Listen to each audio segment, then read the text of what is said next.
Welcome to The Lock Shop with Nielson and Hustler, powered by Coolbet Canada.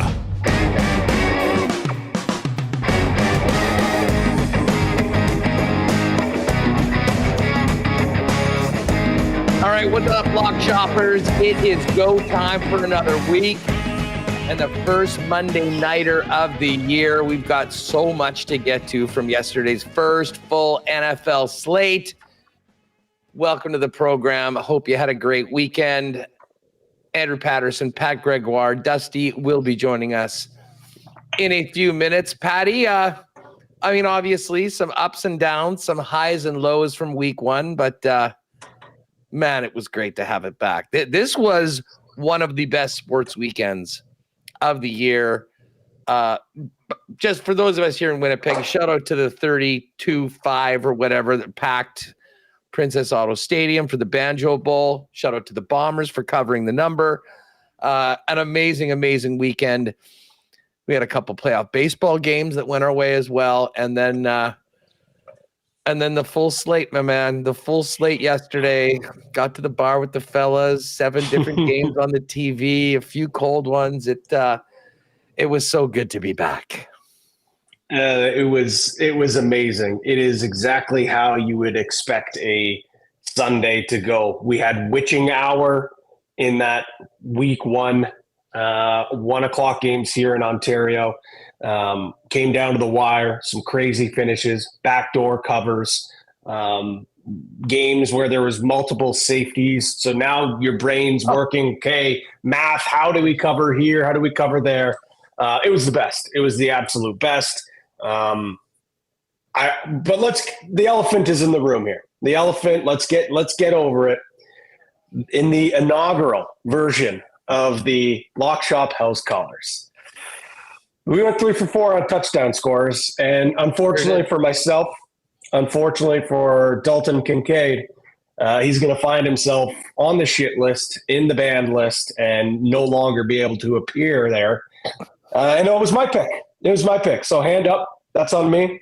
I let down the Lock Shoppers. But going from now on, I think when it involves a Buffalo Bill, we have no choice but just to pick Josh Allen, because if no one's open, that guy's just going to drop his shoulder and run into the end zone. I got a little sketchy for the Mafia there, down 17-3 at one point, and I was wondering if the Bills were going to end up like the Cincinnati Bengals, who I know I wasn't in a survivor pool yet, but I have a feeling that there's going to be a few new ones starting up this week, because about 85% of survivor players had the Bengals at home to the Patriots. And you know what? Jake deserves some props right now. He deserves like Dusty, last on the power poll of his power poll rankings of our touchdown scorers, Aaron Jones. Who got in first? Aaron Jones. Yep. The funniest thing is I saw Jones go in, and I'm like, well, thank God we didn't want 2 guys on the Vikings, so I'm going to move off of Justin Jefferson. Boom, Jefferson goes in. And about 2 seconds later, we get the alert. Etienne got in. So we actually had a great start with the Jones and the Etienne ones. And then, listen, it wasn't like Kincaid wasn't out there. He just wasn't really seeing the ball at all. I mean, he said he was playing most of the snaps. There was a few like, okay, here we go. 3rd and goal from the 8. This is Dalton Kincaid's zone. Never got that opportunity. And then, of course, we had Jalen Daniels in the afternoon, who I actually did bet like just a prop for him to score plus 163.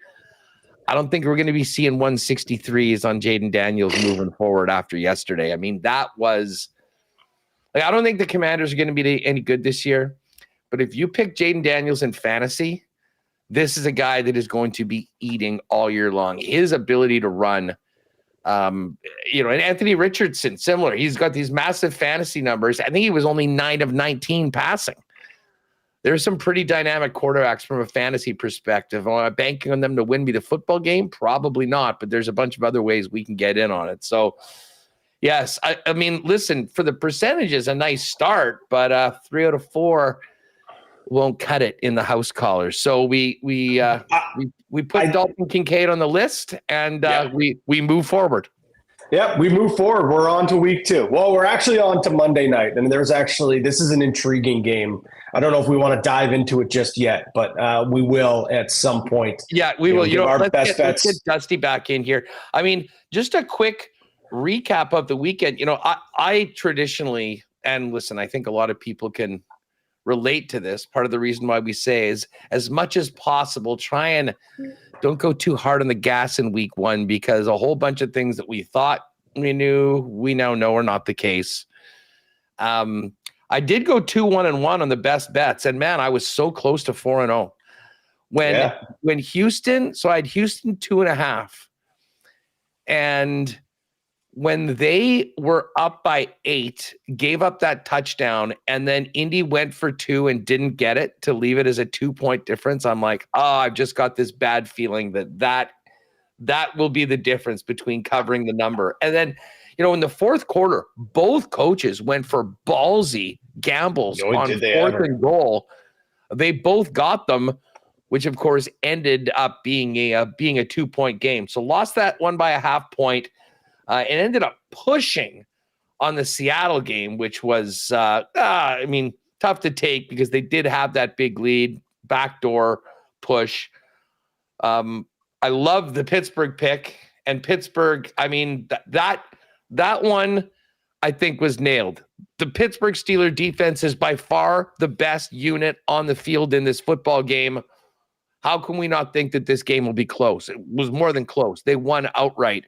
As a 3.5-point dog. It's going to take a while for Atlanta to get going. And to be honest, Kirk Cousins' first game back going against TJ Watt, that was a terrible, terrible matchup. TJ Watt might be the biggest game wrecker in the entire National Football League. He was phenomenal yesterday. But I will say this, and I won. I should be thankful. They covered for me. But the Jacksonville Jaguars had the biggest choke of the week. We could talk about teams like Carolina that people were high on that just no-showed and were embarrassed. But how the Jags lost that game, Pat, is just if you're a Jags fan right now, you have to be sick to your stomach. Etienne walking into the end zone, fumbles on the 1. It goes in for a touchback, and the very next play, Tyreek Hill, who had an interesting morning of his own, goes 80 yards, and all of a sudden the game that should have been 17 points was down to 3, and the Jags did absolutely nothing after that. Probably fortunate to actually to cover the 3.5 from a betting standpoint, because the kicker had a brutal shank.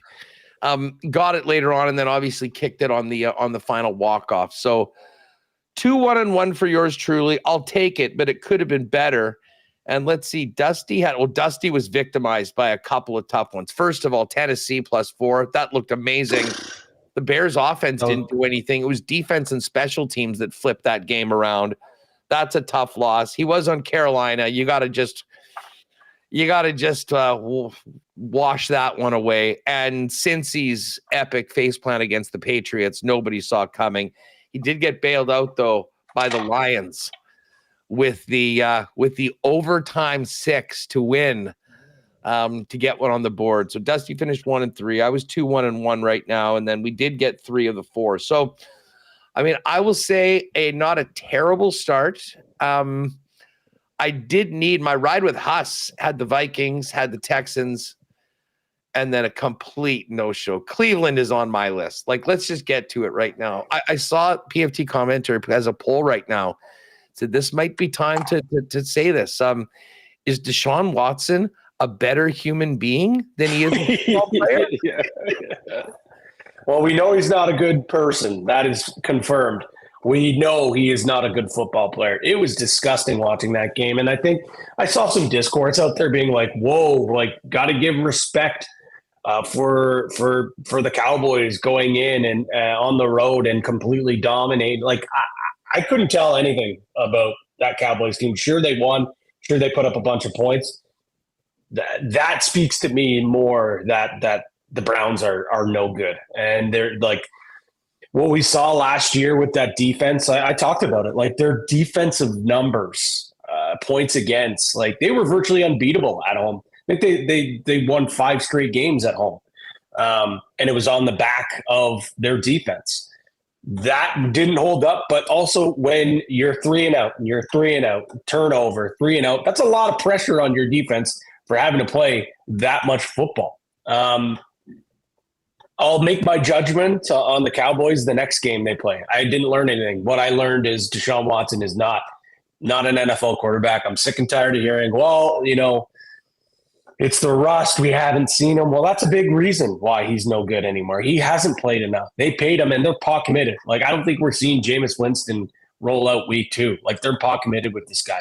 He is brutal. I feel really bad for anyone who's got Cooper in fantasy. I will not be touching any props with him.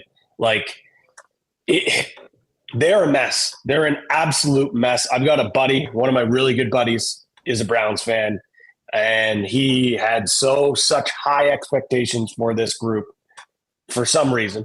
And he just said, poof, with just the snap of the fingers. You wake up on Monday morning and you realize your season's over.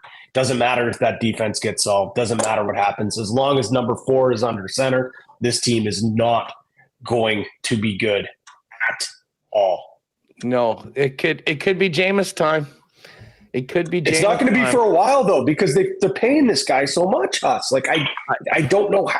It should be Jameis time because, let's be honest, at least Jameis is going to throw it up and someone's going to come down with it. Yeah. He might throw a few picks, but he can at least make something happen. Deshaun has no signs of life, no signs of being a capable quarterback, and that was fully on display last game.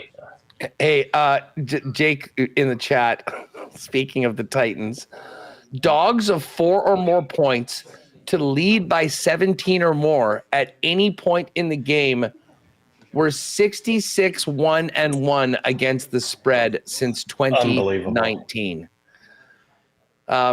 Dusty, we were just kind of going over. I just love the first thing I heard when I put my headphones in is it's Jameis time, and I was like, oh my god, week 1, this is what's happening. Like, hey, oh man, did you see much of that Browns Cowboys game? Well, I turned it on, and mostly because I was interested to hear Tom Brady, and then I ended up I was tired because I got up at like 4:30 Winnipeg time to get home early in the morning, and then I did a bunch of running around. I had to be at the rink for one of my kids' skates, so I'm like, sit down and watch some football, and turn on the Browns and Cowboys, and then like boom, out. So I didn't watch much of the game, but I listened to it in and out of my sleep for a little while. Yes. Yeah, I don't know who had a better game, Brady or Deshaun Watson, but let's just say both of them.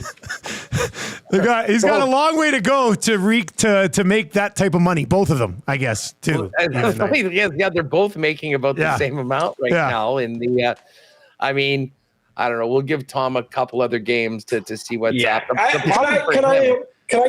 Sorry, you go first. Then. Yeah, I was just going to say that Greg Olson's out there and everyone knew how good he was. Like, it's not just, hey, here's the new guy. Here's the new guy that Wally pipped, arguably the best young color commentator in the game, who was the only reason he's not doing it right now is that he's not Tom Brady. Yeah. I love Greg Olson. I think he's phenomenal. Anything he does, like whether it's his podcast, when he's a guest on PMT, and then what he does in the booth. I think he's phenomenal. I think he's one of one, though. I think he is a natural. He's a guy that, he's got it, right? Clearly Brady doesn't have it, but I can guarantee you he's going to be fine. The thing that I hate, and maybe because it's Brady and maybe because he's making so much money, that's why everyone was like dunking on him online. Like, they're calling him boring and bland and meh. But then, like, when Tony Romo is over the top and showing energy, everyone shits on him then. So it's like, you can't win. Either way you slice it, you can't win. So I guess it's because it's Brady and he's finally not perfect at something. That's why people are jumping in and having fun. I didn't think he was that bad. I think just expectations were so high. Like, when have you ever seen it? It's a first game. His voice is a little annoying to me, though. I will say that. Like, I didn't necessarily love his voice. Like, it'll grow on me probably if we're going to be fed him every single week. But you are right. Like, Pat, you're right on. Like, I guess maybe I shouldn't have expected him to have it.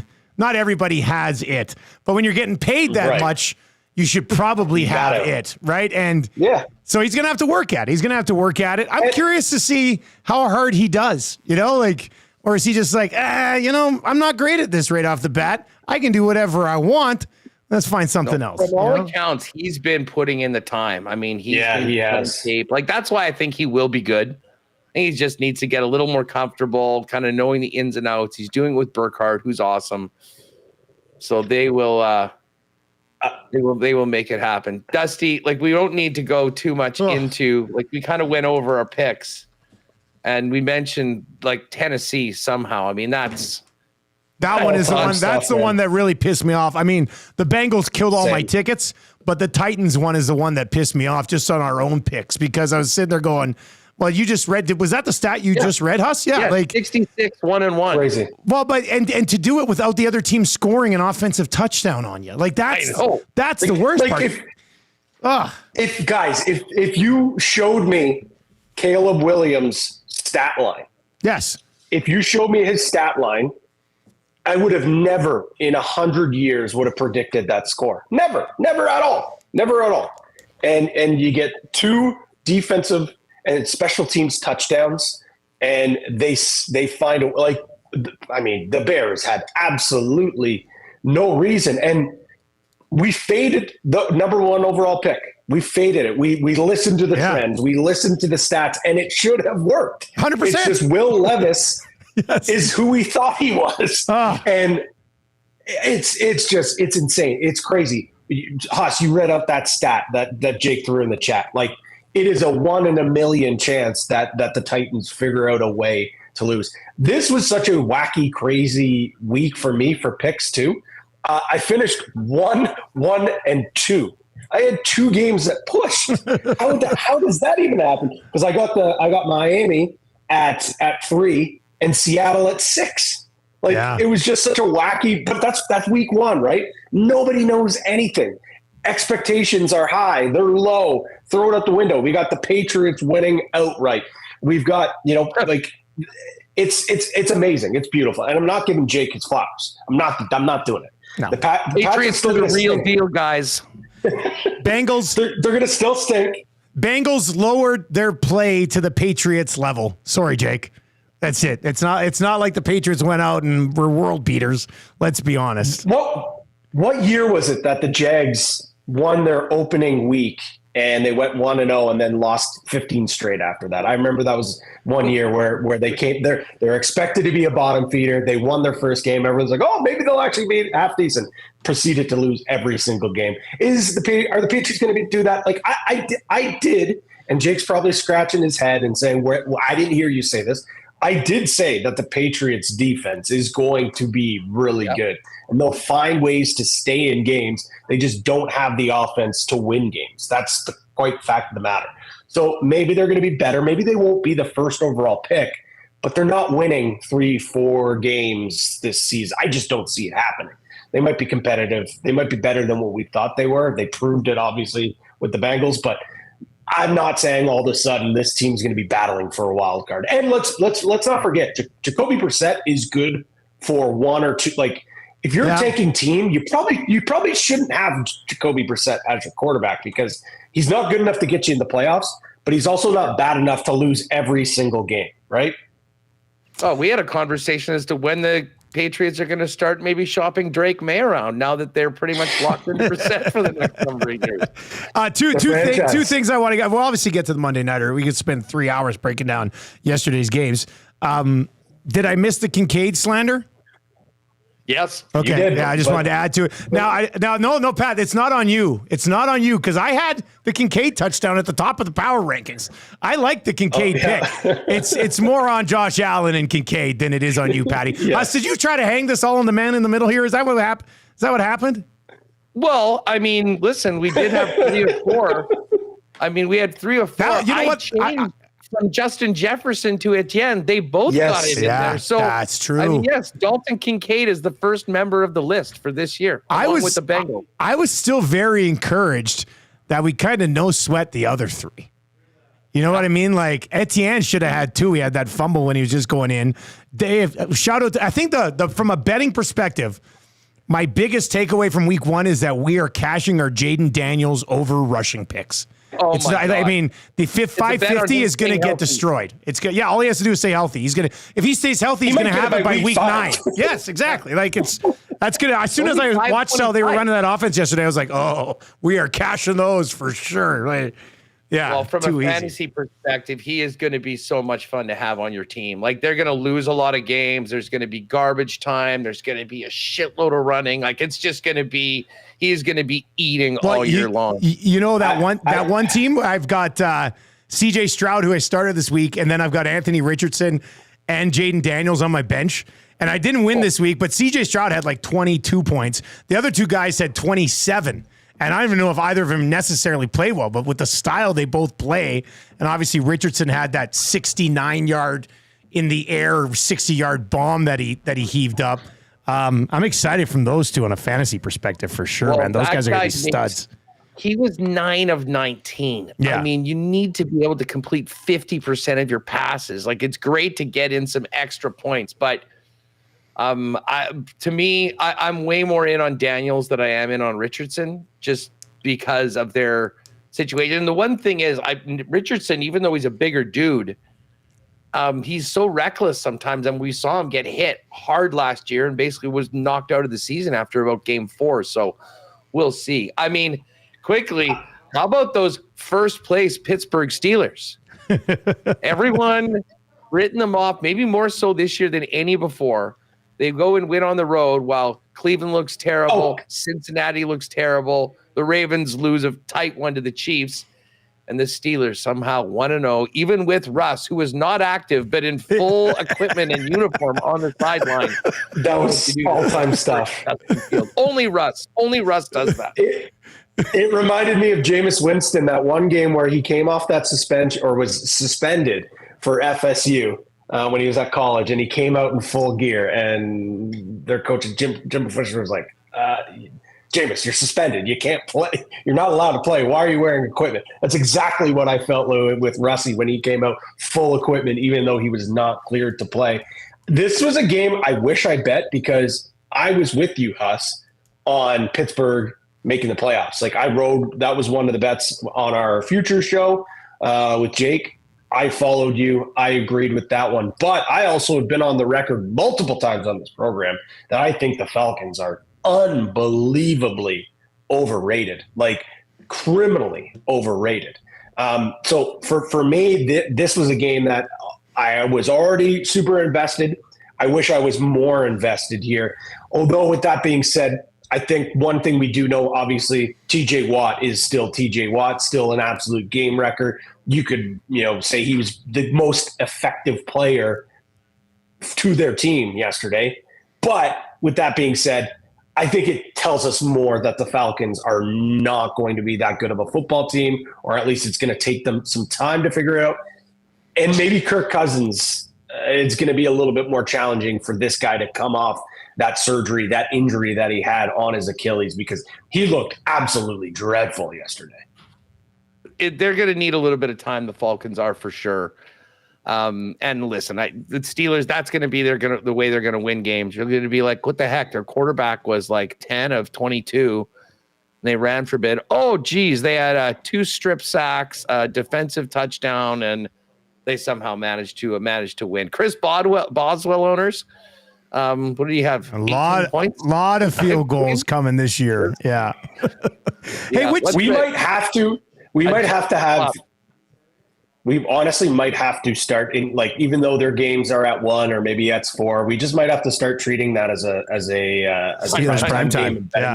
Betting the over 3.5 because it's every time it's a turnover and they're in the red zone. They won't be able to move. It's just going to be a field goal. It doesn't matter. That defense is that legit. I will say, talking about that division with the Falcons, my Buccaneers to win the division, and this is week 1. This is time to overreact, fellas. Them to win the division looks pretty damn good right now, doesn't it? What about the Saints? Looked awesome yesterday. Saints are going to the Super Bowl at home. This is what I wanted to bring up next. It's funny because you mentioned the overreaction. I was going to say, usually after week 1, boys, there's like a dozen things we're overreacting about. But which week 1 overreaction that you're seeing out there do you think is not an overreaction at all? Like, what do you think? What do you think we just saw in week 1 that you're like, okay, like this is going to be something that we're still going to be talking about in week 5 or 6? Well, I'll start with Deshaun Watson being absolute garbage. And it's not going to change. Listen, unless he just goes out and turns into the guy that was in Houston, I don't think that guy exists anymore. I mean, how much they're paying him, it is going to be a season-long mess. And not just season, because they're into him for another $100.5 million for the next few seasons. I mean, I don't know how they end up moving on from this, but this will go down as likely the worst trade in NFL history, and one that set the Browns back, I mean, a good half decade, like while having a coach of the year, a world-class defense. I mean, they tick off a lot of the boxes, and they were absolutely done. And I will say the other thing that, like the Jags, Dusty, the Jags choking away that. I mean, I don't know if you saw a 10 going in. I saw, and it was knocked away by the Canadian kid. 17. Yeah. And then, boom, touchdown the next way. They did nothing after that. They did cover, so I'm fortunate I didn't lose the bet, but that was as brutal a loss as any team had that last year. You know, just quickly on the Jags, just to chime in here I was very fascinated with how they handled that game. Because like Trevor Lawrence didn't throw the ball much. And Travis Etienne had like 12 carries and Bigsby had 12 carries. So they kind of split the touches at running back, which I was not expecting to see in that first game of the year. And then you mentioned the way it went down. So I don't know. I'm curious, is that like Christian Kirk had 1 catch? And they went to Brian Thomas, which I was okay with because I got him in fantasy in a more reasonable. I like that early connection. But Patty, were you surprised by the way that the Jags sort of handled their offense in that game? It was really confusing. Yeah, it was strange. Like super. I didn't get it. Like I assume Gabe Davis, and a guy that is a Bills fan, that's outside of the no touchdown. Like I think when he finished with like 60 plus yards, and I think one was like a gain for 20. Like that, when he has his big games, like half his yards are going to come from a really nice big game. That's just Gabe Davis. Usually he'll trickle in a couple of touchdowns, and then you won't see him for 2 weeks. The thing that I was really confused with, and maybe it's just because I bought the hype Jake was preaching a couple weeks ago, I got him in fantasy in I think actually 2 of my 3 leagues, is Evan Ingram. Was he one catch 5 yards? 5 yards. He was a monster last year. And especially that they were really struggling, like at the intermediate stuff, like when they had that lead. And then I know you want to pound the rock, but like, and you're not committed to throwing the long. But like, why not find more to him? Why not go to him more? Like the guy is just a walking 5 to 7 yard catch monster. Like he's not going to give you big games, but like. The intermediate stuff, they just were not looking for it. And again, it's 1 game, so I don't want to overreact, but like I bought so high on Ingram, and after game 1, the fact that he only had 1 reception kind of blew my mind.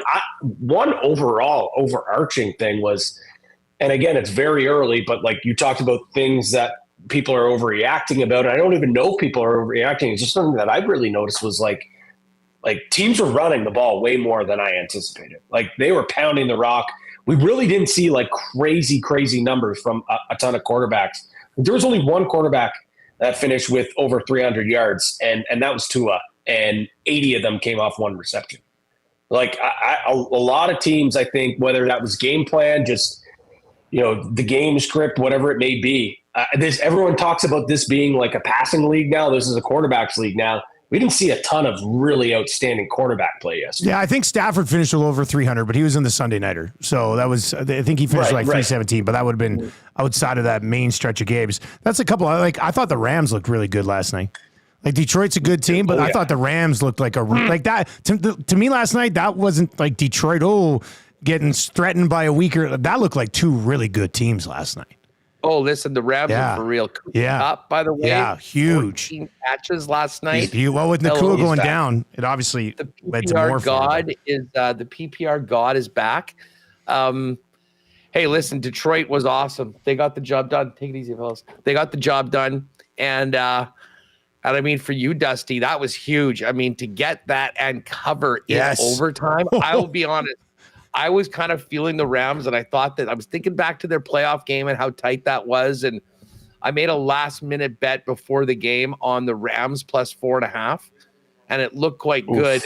But I knew that the second this was going to overtime, there was no doubt that Detroit was going for 6, and they ended up getting it done. So it was I mean, I took the L, but I was happy for you to kind of salvage, get that win, and just kind of steamroll into Monday night and week number 2. Have we heard anything about Puka? I've got him in one of my fantasy leagues.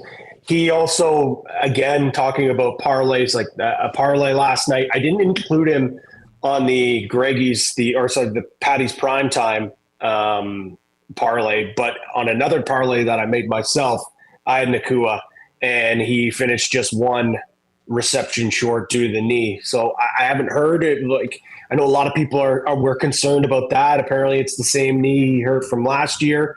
But if you are looking, like if he's out long-term, whether it's fantasy or you're looking from a betting perspective, former Tampa Bay Lightning Tyler Johnson looked really good last night. 79. It's crazy. There's like 3 different professional athletes named Tyler Johnson. Wild thing. But 5 receptions for 79 yards. I really like what I saw out of him. So going forward, if Puka's going to be out long term, you got to feel really good if you're a Cooper Cup fantasy owner. But I think Tyler Johnson's a guy that certainly could fill the void for Puka, depending on how long he's going to be. Just have the latest on Puka. I just quickly looked on Twitter and searched him up. Undergoing testing on his knee this morning. We'll hopefully have an update soon. Doctors have initially said that allowing him to re-enter the game with the injury was not a good idea, and due to that, it could extend his absence a little bit. So we'll have to keep tabs. We'll have to keep tabs on Puka. But yeah, if you're a Cooper Cup owner. And that's how injuries work in week 1. And guys get hurt, and then other teams' owners, other guys, you're like, oh, Cooper Cup, I'm going to win my league now. So, tough pill to swallow there on that one. Rip City Step over the Nasty Chat says Lawrence only had 7 passing attempts in the second half of that Jacksonville game. So, yeah, bizarre way to handle it in a tight one. All right, I guess we should get ahead here to the Monday Nighter, the Jets and the Niners, boys. Patty, initial thoughts on this one. What do you think? Oh, this one's tough. I think there is a lot of steam and a lot of hype surrounding this Jets team. We saw them last year. They're pretty competitive considering how inept their quarterback play was last year. I thought their defense is pretty stout. Breece Hall is an electrifying player. I'm pretty high on him this year. With that being said, though, I don't know, the 49ers are the 49ers. Like, they've been so good for so long. Looking at this now, it looks, and I'm sure a lot of this is because it's just the money line that I'm looking at right now. 76% of the tickets, money line tickets right now, are on the 49ers.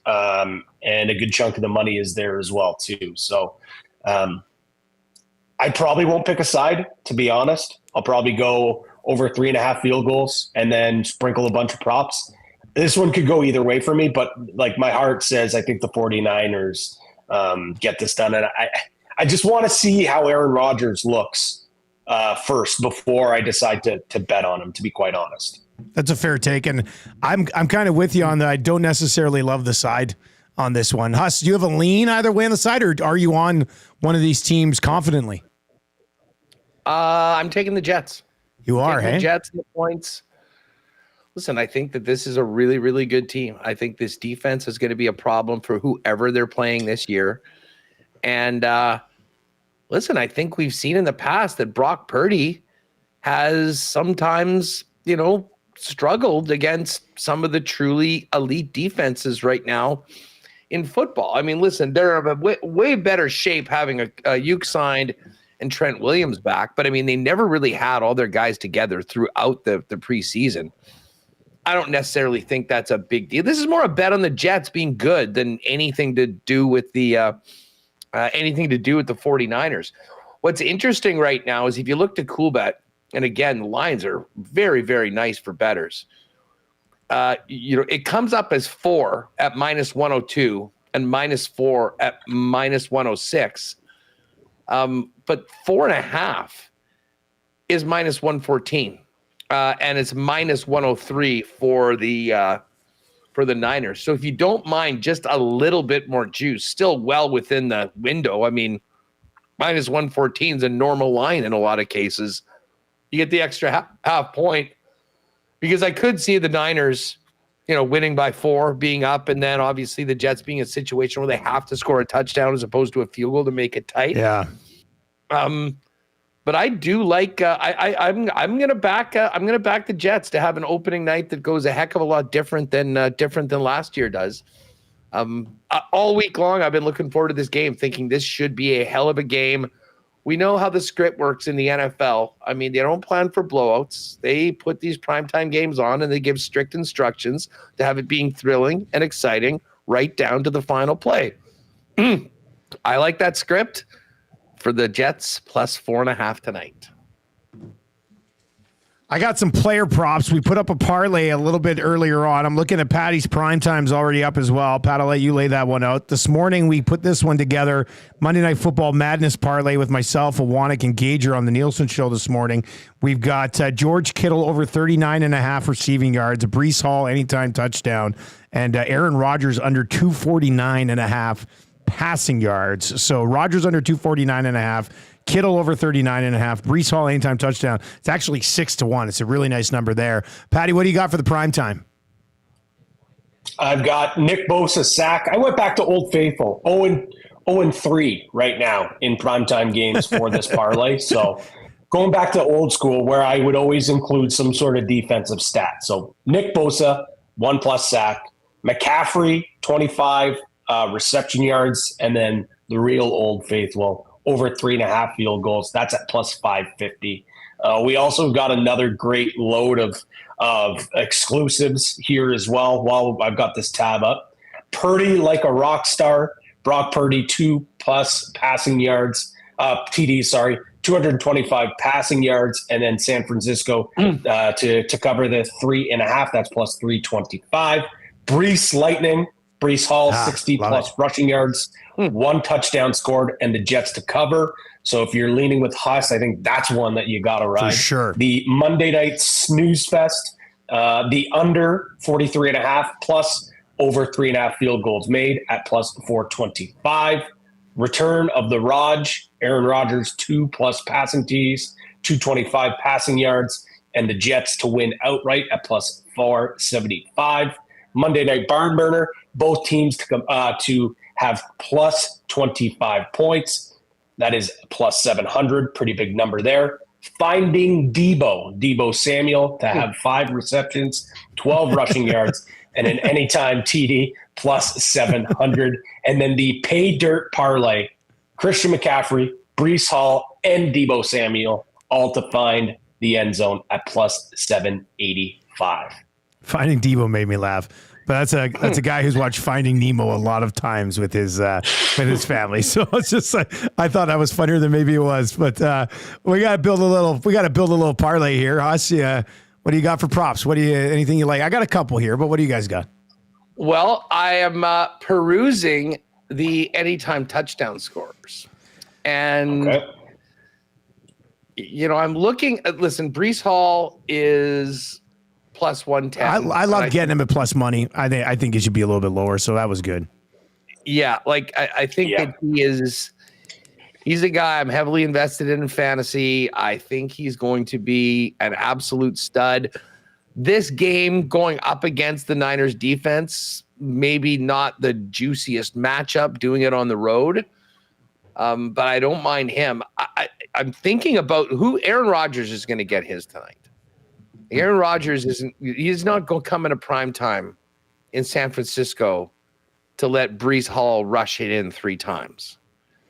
I think Garrett Wilson at plus 150 is the guy. Like, I think he's going to turn into Aaron's Devontae Adams. Yep. And I think he's going to see it nonstop. I think he'll have the opportunity. So I think Garrett Wilson is where I'm going to go on that. I will say this, and again, like, it's hard to take 3 different guys. Don't be surprised if Mike Williams ends up being a big time player for Aaron Rodgers. Like, I think the volume of the balls are going to go to Garrett Wilson, but I could absolutely see Mike Williams ending up with a stat line at the end of this game of 4 catches for 120 yards and a touchdown. He'll be a big play guy. He does make spectacular catches, and Aaron's going to be there. But I think I like Garrett Wilson as the guy, plus 150. Obviously, I'm down with Breece Hall for that. And from a San Francisco standpoint, I mean, it's McCaffrey. Although, to be honest, at minus 175 against this Jets defense, that wouldn't be a play that I would be making. I look at the other guys, George Kittle and Deebo Samuel, as I think the guys that, one of those 2 guys is going to get in. But I think my favorite play alone is going to be Garrett Wilson and Breece Hall. Yeah, that Deebo number at plus 188 is also the best number I've seen out there in the market. I've seen 160, I've seen 145. 188 is pretty enticing, but I think that's maybe more of a play that you just play individually. If we're looking to build a parlay here, I do like the Garrett Wilson touchdown for the parlay, because I was looking at him over I was looking at him over 5.5 receptions, but it's like minus 161. So why not? I mean, one of those will probably end up being a touchdown, so we might as well just take the touchdown at plus 160. So what are you adding to this, Patty?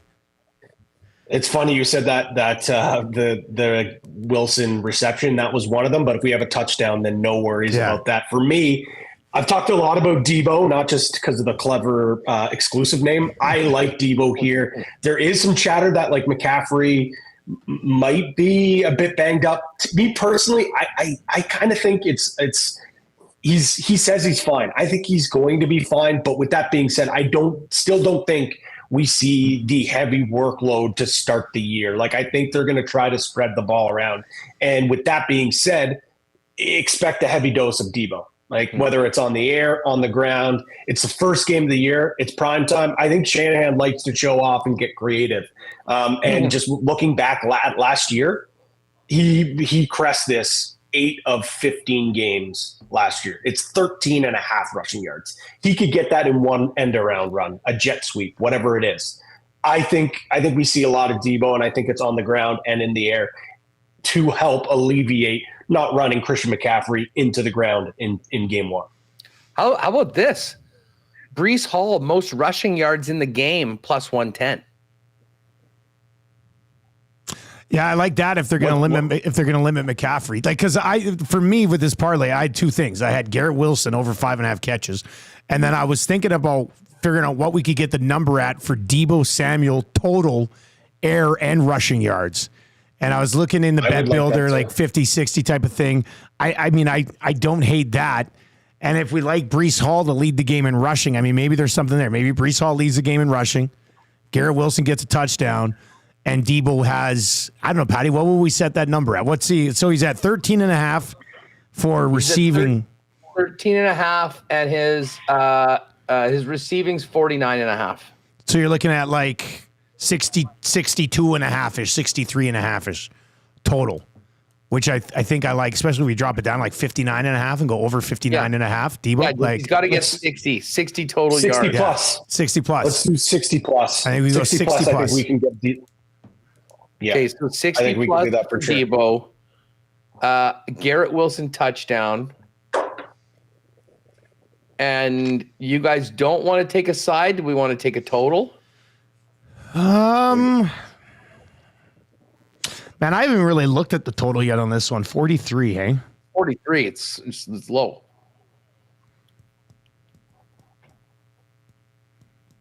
So you're thinking you want to go over the 43? I don't know. I don't know if I like the over just because I see you talked about it, man. The Jets defense is. How about Jets plus really 4.5 then? Jets plus 4.5? Yeah.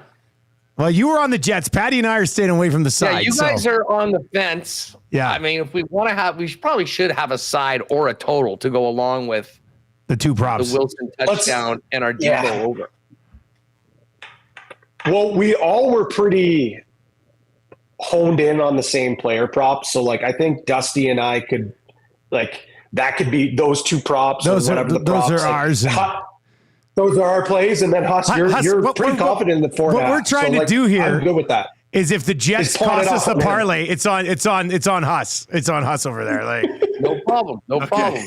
Get it? All right. I think Pat and I were just kind of talking our way out of taking the blame if the Jets blow this. But that being said, we don't get any of the praise. None of the praise if the Jets are the one that lock it in for us. So I came in to Friday with Justin Jefferson, who did score, had to pivot to Etienne, who also did score. I am fully confident, and I will be backing my pick, playing it plus 4.5 standalone. So let's throw that in with our Garrett Wilson touchdown and the over Debo. The Debo total 60 yards. And as I say, we want a close game tonight, right? It'll be fun. Like, we don't want the Niners to run away with this one. And if the Jets somehow do it, great. We win it. Rod Z with a trend in the nasty chat says 9 of the 49ers' last 10 season openers have gone under the total in points. And then Zulu says right after him, take the over. And Rod Z says, do not take the over. So, overall, I will say this, and my record shows it. Sometimes I feel pretty good about week one. I didn't feel very good about week one going into week one. There was not a bunch of games that I absolutely loved. Dusty, I just pulled up the grid of the picks for all of last season. And you were 1-3. And you in week one. And the same thing in week one, and you lost the first 3 and then came through with the Ravens in week number 2. And then got hot after week number 2. Yeah. I quickly want to just reference something here. And again, I'm actually on the side of Rod Z, but when it comes to that trend, those quarterbacks, who are we talking about? We're talking about Jimmy Garoppolo, Colin Kaepernick was probably in there, Alex Smith, Jeff Garcia, probably even. Like, the trends don't, like, it doesn't quite match for me when you're talking about the last 10 years. You don't look at trends over a decade? Unfortunately, that's not where I lie. But hey, Duck Dad's got a great record. He throws out some of these insane stats. And at the end of the day, I said I lean under anyway. So I agree with Duck Dad. Just that trend wasn't the one that pushed me over the edge to make that one. But again, Rod Z. Rodzi's great. Sorry, Rod Z. Rod Z's great, man of his trends. Sometimes I believe in them. Sometimes I have to have a chuckle at them. So what's coming up Winnipeg Sports Talk, buddy? Well, big Banjo Bowl recap. Hammer's going to jump on. We're going to talk about I had him on my show this morning. Sorry, I stole him. This morning, and he was great. Don't worry about it. I spend enough time talking to him on on Mondays and on CFL 110. He's great though. So, anyways, we'll kick that around. We're gonna get ready for the ball game. Goldeyes won on Saturday night. Dusty, I saw that convincingly. It was good. Had the kid out in a sweet patty on Friday night. Rolled in, living that good life. Life for Dusty, Normally we're in the stand. I love that. Listen, the big guy's coming in. We better get a suite. Yeah, I said I'm only coming if you have a suite. That's what I said. That was awesome. That was a great night. So we're gonna do that, and then Connor will jump in. Remus, and I will do our best and worst of the weekend from the National Football League, and we'll save this for tomorrow's lock shop. But we do need to focus in for at least 20 minutes on fantasy. Yes. We'll talk about some good guys. Waiver wire. About the waiver wire. And I have I have a list of the Dalton Kincaids of fantasy football that will be addressed tomorrow. Good. And good. If let's just say that if you're a big Chris Olave guy, you might need to plug your ears. I'm just going to say that. Oh no! Oh no!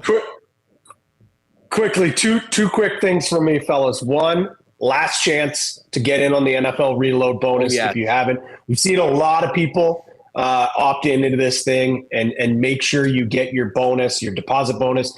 Deposit up to 50, get an extra 50 back. We'll match that deposit. Ends tonight by kickoff, so make sure you get that in if you haven't. The other quick thing, fellas, we're now into NFL schedule for the Lock Shop. We can talk offline what we want to do.